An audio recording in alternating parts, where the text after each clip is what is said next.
Hey, what's up, everybody? There we go. What's up, everybody? We're back. You listen to Today with your Carolina Insider, Neil Curtis, on the IE Sports Radio Network. Your direct feed for all that is sports. A little bit of a new format mix up for us this week. Instead of our usual hour-long show every Monday, we're going to come to you with a little bit faster pace, shorter episodes. And kind of just take this in chunks and look at some of our kind of focus in on some of our sports and some of our topics. Today we'll be talking a lot of soccer. First up, obviously, the Charlotte FC and whether or not they're able to start turning things around. And we'll take a look at our USL leagues as well. We always enjoy talking about them. And then we will throw in some college baseball and softball at the last minute to kind of recap the weekend. A lot of exciting things going on there for all of our Carolina-based teams. So just stick around and we will get into it right about now. All right, guys. Hopefully you guys are having a great Memorial Day weekend. Hopefully you took some time to remember those who had to pay the ultimate sacrifice in service to our country, our people. And that's what it's all about. As a member of the military myself, it is about service to our country, to our Constitution, to our people, and making sure that we are looking out and taking care of those freedoms that we get to enjoy every day. And then Memorial Day in particular, that day we take time to remember those who sacrificed all and who died in defense of those freedoms. You get back, come back in November for Veterans Day, and we take time to remember those who have served in the military and maybe not serving anymore, but still with us. So, with that said, like I said, I hope you're having a great weekend so far. A lot of our Carolina teams, I think, having some really good weekends. Starting off here with Charlotte FC, look to be on a long road back to getting to their winning ways that we had going on in the beginning of the season. Played DC United midweek in a midweek matchup for the what was that? Sorry, losing my place already. Played DC United for. Jeez, I had it. This is why I missed it. All right. 2 or 3-3 loss on penalty kicks. Looks like Carolina had a little bit more momentum than they have in the past for on the offensive side of the ball. But defensive side of the ball, still wanting. This was a really tight, really hard back and forth game. U.S. Open Cup, that was the word I was looking for. Played DC United in the U.S. Open Cup, round of 16. So that's also why we had the penalty kick shootout at the end of extra time. This was a really tight match, back and forth. Carolina or DC United came out early, scored right away in the 17th minute, but Charlotte, as they have been known to do, really strong push in the second half, especially right in the beginning, where we got goals from Patrick Adjaman and Pil Tuloma. Heard that name before? No, we haven't. In the 58th and 61st minute. So it put them up 2-1. DC United, though, was able to answer in the 86th minute, right before the end of the match. Tied up 2-2.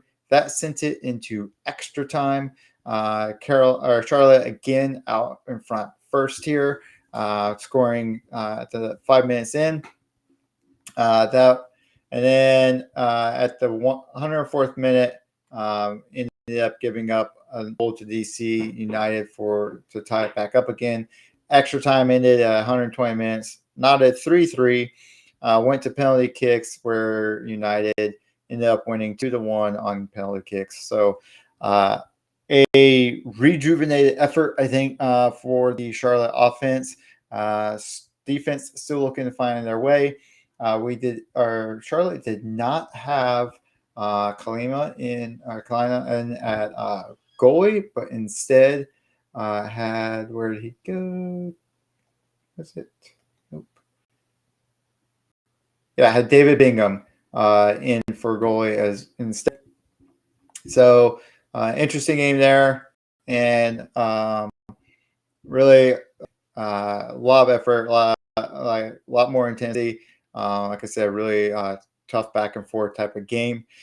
After that, this Saturday, Charlotte hosted the Columbus Crew, picking up their first win since April 19th, which was that kind of romp and stomp we had against San Diego when Charlotte was really feeling good.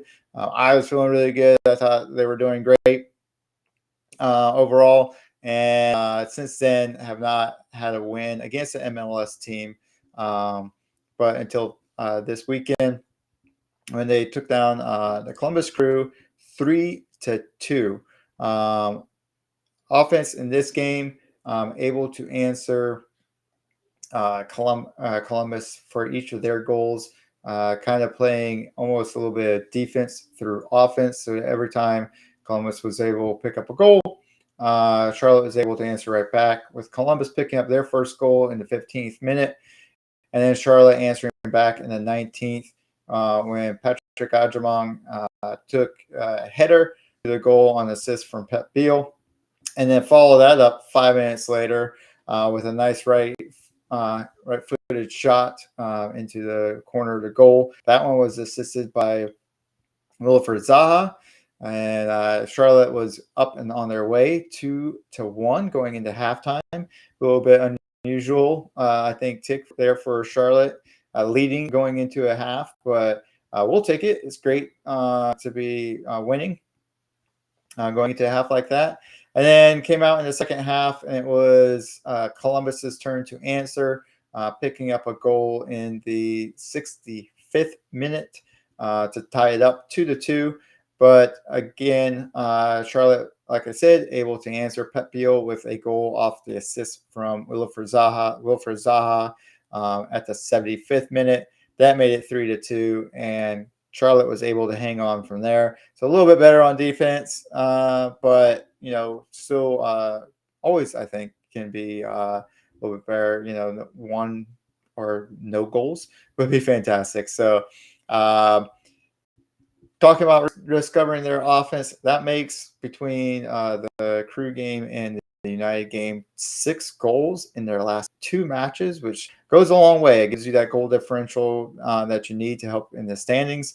That compares to 5 goals in their previous 5 MLS matches before that. So a real uptick there on the offensive side of the ball. Now, let's hope that Kalina can get back really to how he had been playing before, goalkeeping before, get back to the all-pro, whatever you want to call it, level, and the defense get back in the zone as well.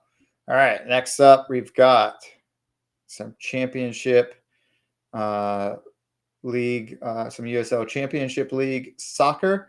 Let's see here. First up, I know I got North Carolina FC down there, but really, let's talk Charleston Battery taking on Detroit City FC. They took them down 3-1. Charleston Battery just playing lights out soccer here throughout the season. They did give up the first goal to FC 2 minutes in, kind of a little bit worrisome, but it was all Charleston after that. They took over, scoring in the 44th, and then again 52nd minute in the second half to take that 3-1 win. That sets them up pretty nicely heading into the Jägermeister Cup on May 31st, which is also North Carolina FC's next game. North Carolina FC will be playing the Richmond Kickers on the 31st. And Charleston Battery will be playing the Greenville Triumph SC also on the 31st. And that will resume the Jägermeister Cup here at the end of the month. And the next time we talk soccer, we'll do a quick recap on how the Jägermeister Cup's going for our local teams, and get you all caught up on that.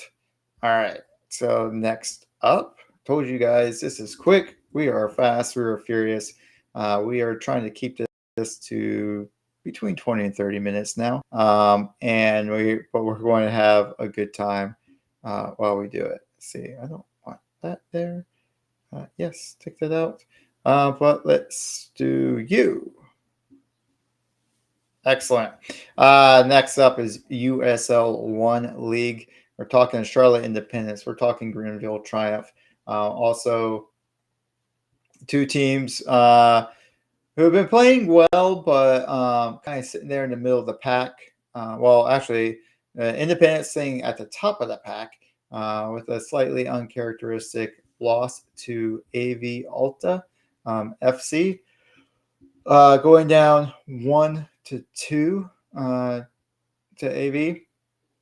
Let's see. All right. So AV got out there, Charlotte got out early in the 23rd minute. And then after that, it was Alta in stoppage time in the first half.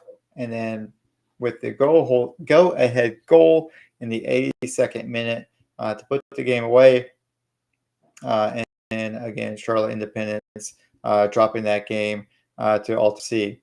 Greenville Triumph didn't fare too much better. They went down to Texoma FC 0-1, giving up a goal late in the game, all the way into stoppage time at +6 at the end of the game.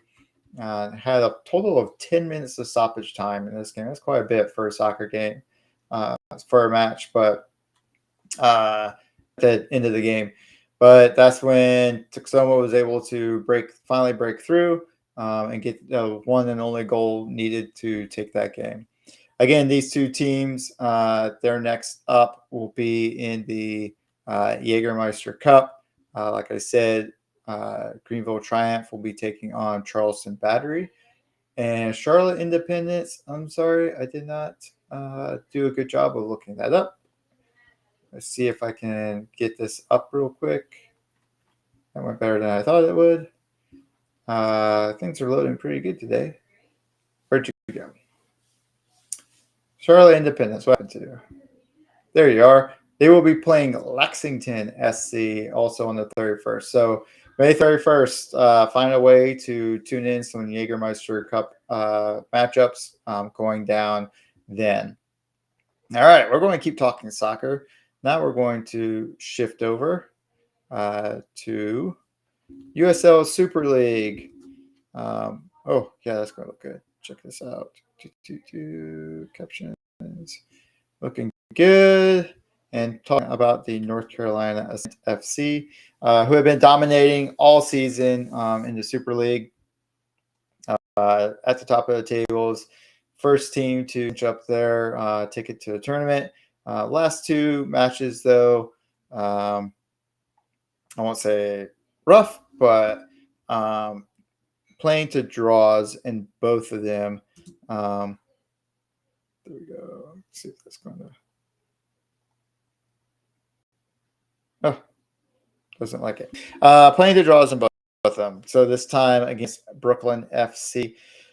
But they will they will close out their season at Dallas Trinity FC on the 31st. They'll be playing at 8 p.m. that night.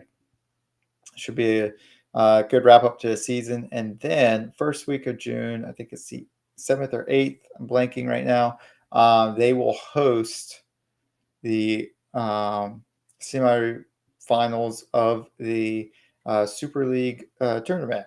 And along with Tampa Sun FC will also host as well. North Carolina Ascent will be hosting the number 4 seed, yet to be determined. are yet to be determined number 4 seed, and Tampa Sun FC will host the number 3 seed, who also which is also up for grabs. So we'll see how those go. Again, we'll see how the final match against Dallas Trinity FC goes on the 31st. And we'll come back and we'll update you on all that is soccer, all that is good, and get ready for tournament play right after that. Following up from, where'd you go? Okay, wrong way. Following up from that, we've got more action going on. The National Women's Soccer League is next up on our show. Talking a little bit of North Carolina Courage, who've been on a nice roll here as of late, but hit a bit of a snag. We talked about this last time, running into the San Diego Wave. They're in San Diego, and Wave sitting at the top of the conference. So knew this was going to be a tough win here, or a tough game here, and sure enough, it was, being 2-5 or 5-2 in favor of the Wave. North Carolina, though, again, played pretty tough. Hoping that, let's see, why is this not giving me my game? There we go. Thank you. Picking up 2 goals from Roush. To their credit, Courage were the first to score in this, followed by at the 12th minute, and that was followed by goals from San Diego at the 25th, 40th. Yep, 25th and 40th minute. Carolina came back, actually tied it up in the 51st. So, they didn't go down, quietly here. Really great match against a really strong, really competitive team in San Diego, tying up in the 51st minute. Unfortunately, San Diego then answered pretty quickly, rapid fire, in the 3 minutes later with the go-ahead goal, and what could be taken as a game winner, but then iced it in the 60th, and then 5 minutes into stoppage time at the end of the game. So San Diego, great late surge from them to be able to put together and kind of close it out against the Courage. But Courage also playing really hard there. They've got some time off now. Their next game will be against the Washington Spirit. That will be on the 8th of June. So got a little bit of time to get rested back up and get back out there. 8 June in DC is going to be a hot one, but they'll be up to it, I think.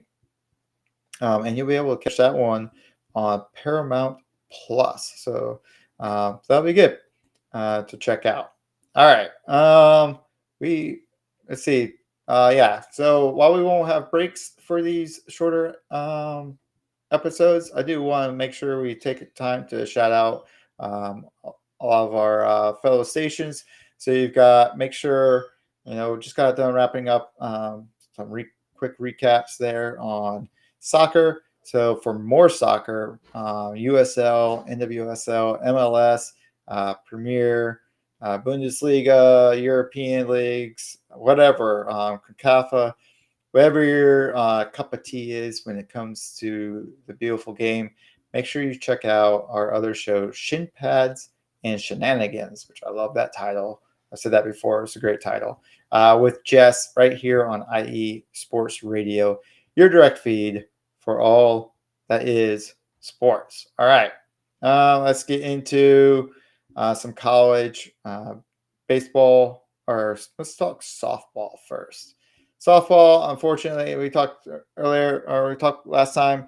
Softball, NCAA softball tournament was on and underway, full swing.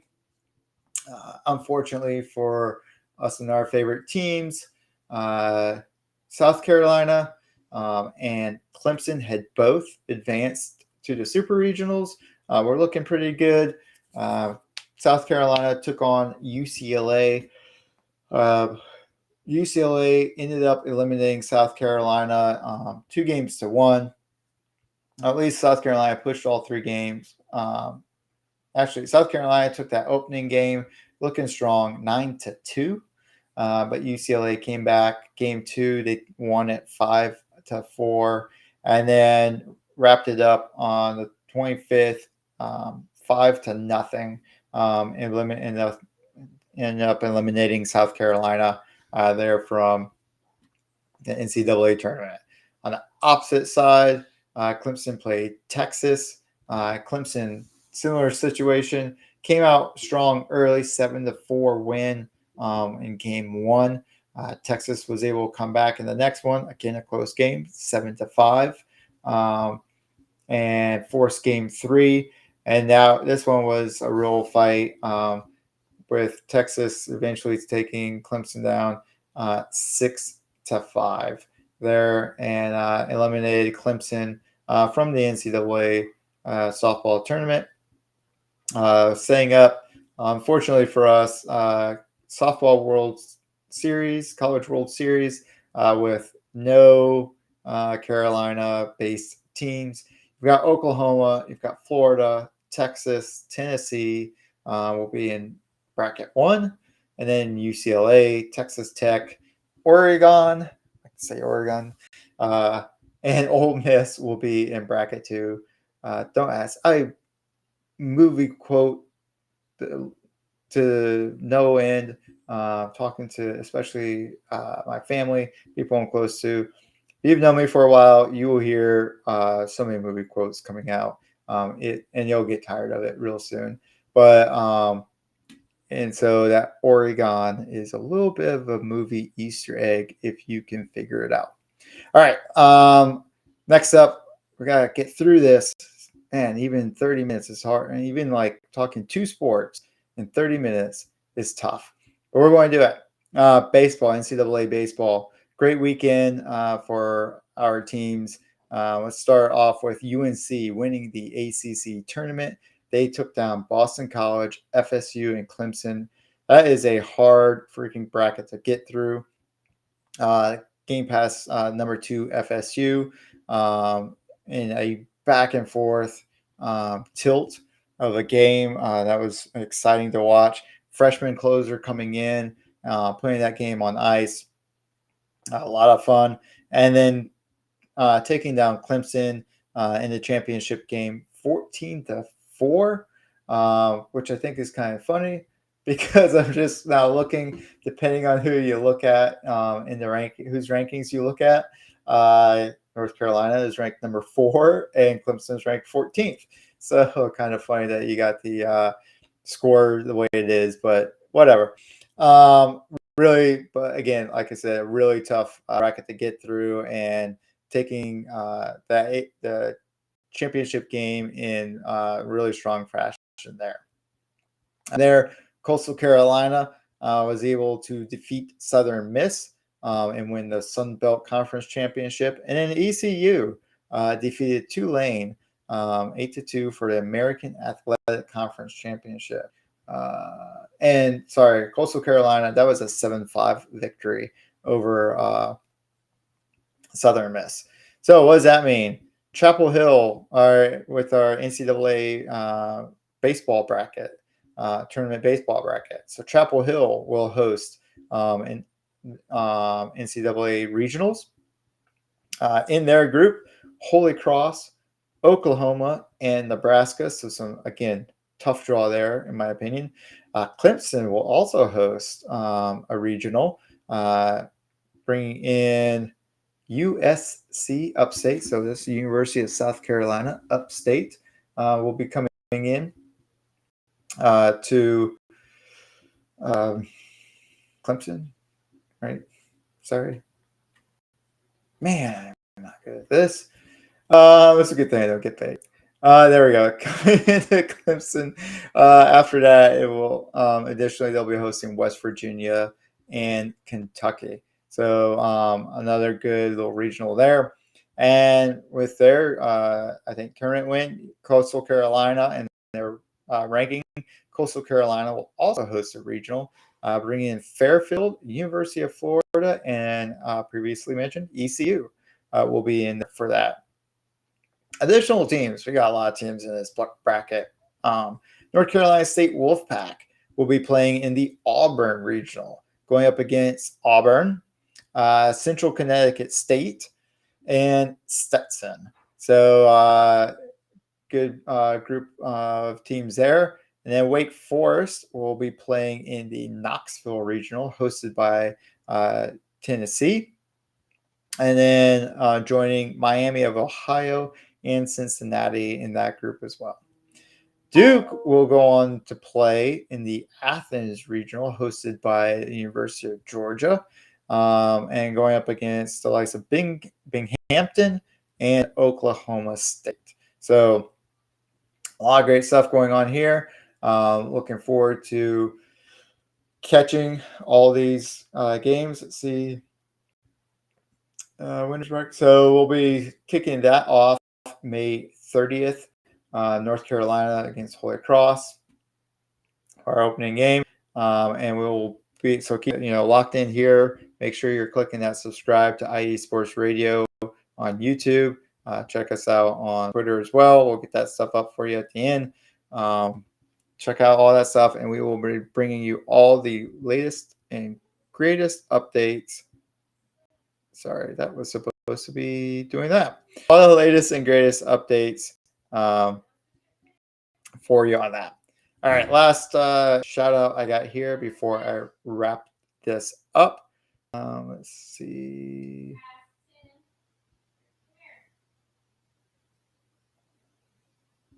Sorry.